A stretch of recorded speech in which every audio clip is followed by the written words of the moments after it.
These two young men entered the casino for the first time. Not understanding the rules, they surprisingly placed a 1,000 bet on every single number. This way, no matter what number came up, they would win. Soon, the ball landed on number 9, and lucky Abai instantly won 38,000. However, his companion Teng Zhong looked puzzled because they had just spent 40,000 on bets and were now 2,000 short. Abai told him not to panic and began repeating his previous strategy. But this time, he avoided number 9, which had won in the first round, because according to probability theory, the chances of the same number appearing twice were almost zero.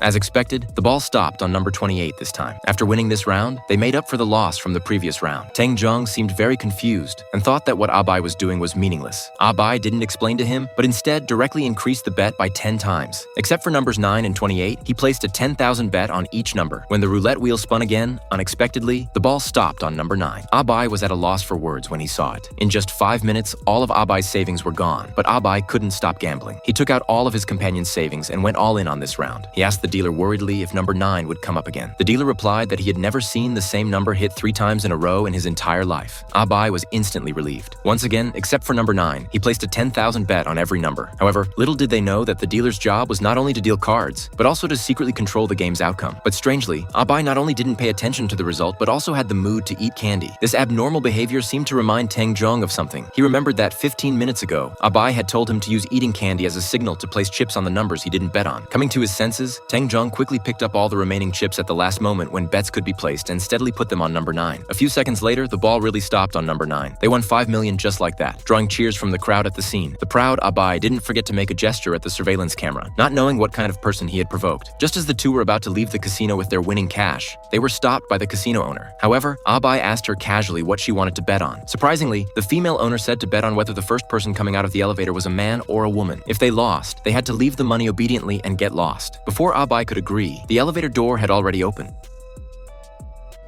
さっき嗅いだ香水の匂い。降りてきたのは男。